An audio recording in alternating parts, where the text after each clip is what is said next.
여러분, 주식교회라는 말 들어보셨나요? 와, 이름만 딱 들으면 무슨 거대한 자본주의 메가처치나 주식회사 같은 느낌이 확 오잖아요. 저도 처음 이 자료를 접했을 때 제 눈을 의심했습니다. 대체 이게 무슨 소리야? 했죠. 하지만 오늘 이 해설에서는요, 이름이 주는 그 충격적인 첫인상은 잠깐 내려놓고 이 독특한 시스템이 실제로 어떻게 굴러가는 건지 아주 투명하고 객관적으로 파헤쳐 볼 겁니다.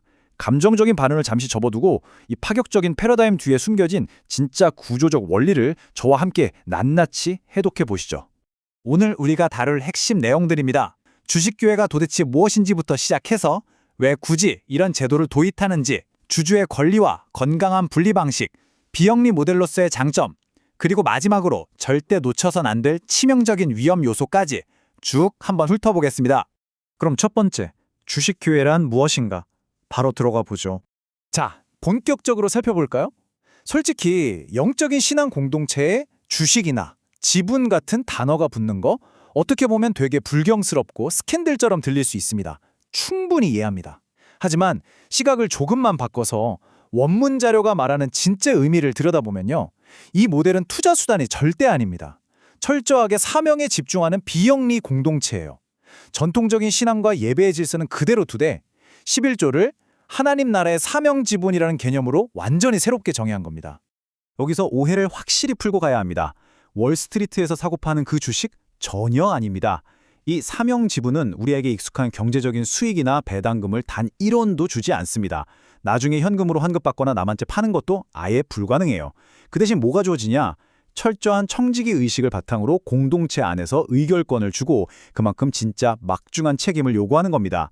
돈을 버는 게 아니라 책임과 헌신이라는 관점으로 지분이라는 단어를 완전히 뒤집은 거죠. 기발하지 않나요?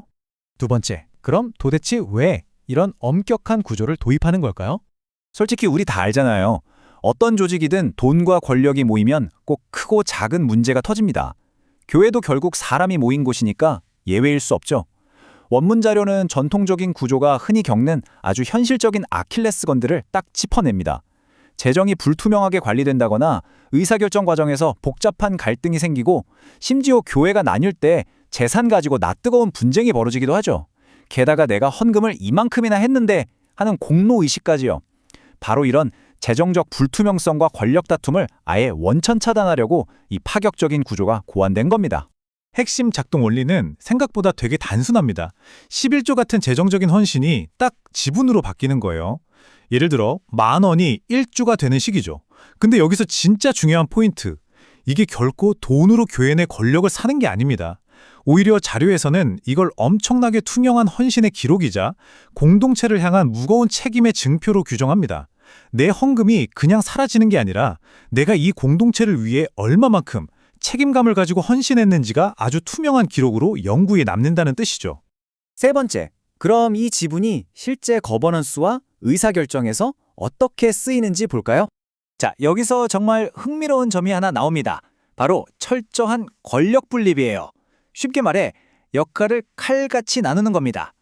주주총회는 교계의 미래 비전, 재정 방향, 선교 전략, 그리고 분립 승인 같은 굵직한 행정 살림을 전담해요. 반면에 기관 목사라고 불리는 목회자는 이런 복잡하고 골치 아픈 재정 정치에서 완벽하게 손을 뗍니다. 대신 오직 말씀, 기도, 영적 지도에만 100% 전념하는 거죠. 목회자가 행정 권력을 독점하거나 재정 싸움에 휘말리는 걸 아예 구조적으로 보호해버리는 아주 영리한 장치인 셈입니다. 이제 가장 논란이 될 만한 부분입니다. 바로 지분에 비례한 의결권인데요. 보통 신앙 공동체에선 1인 1표가 너무 당연하잖아요. 그런데 이 모델은 그걸 과감히 버리고 자기가 가진 지분만큼 표를 던집니다.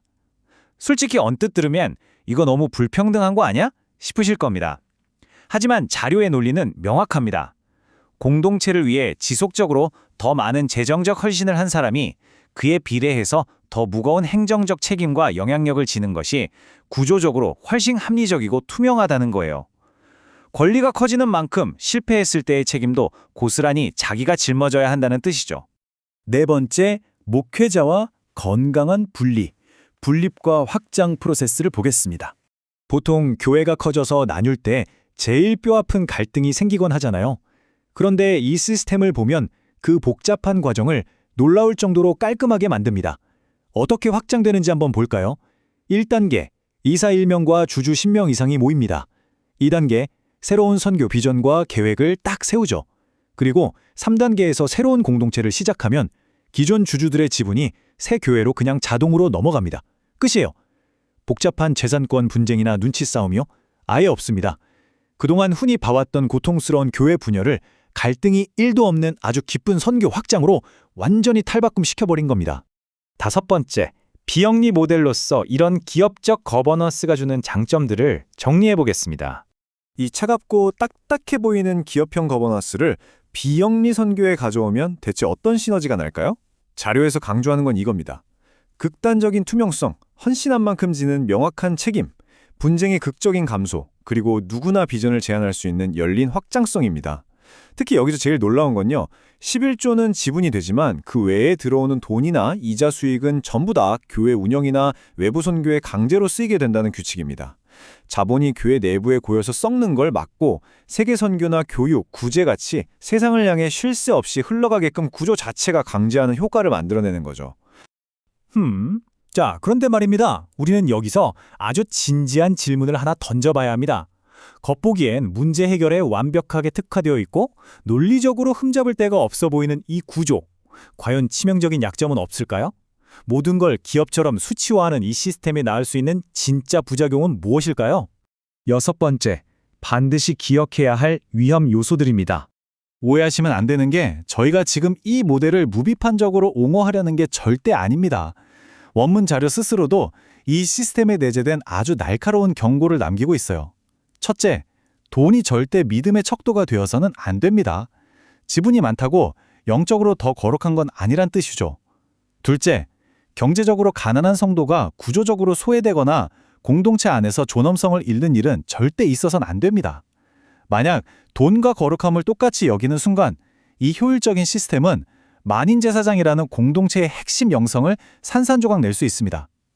결국 아무리 훌륭한 시스템이라도 복음이라는 가치 그 아래에 있어야 한다는 걸 거듭 강조하고 있습니다.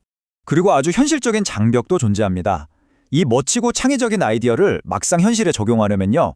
교회라는 종교단체의 특수성에 비영리 협동조합이나 재단의 법적 규제까지 엄청나게 복잡한 실타래를 풀어야 합니다. 그래서 단순한 열정만으로 덤빌 게 아니라 사전에 법률, 회계, 세무 전문가의 아주 깐깐하고 치밀한 검토를 거치는 것은 선택이 아닌 필수 단계라는 점, 자료에서도 이 현실적인 무게감을 분명히 지적하고 있죠. 오늘의 해설은 원문 자료에 담긴 가장 묵직하고 강력한 한 문장으로 마무리하겠습니다. 주식은 돈의 권리가 아니라 하나님 나라 사명의 책임 지분이다. 신앙 공동체의 인간적인 한계와 끈질긴 갈등을 기업적인 시스템으로 돌파하려는 이 파격적인 시도.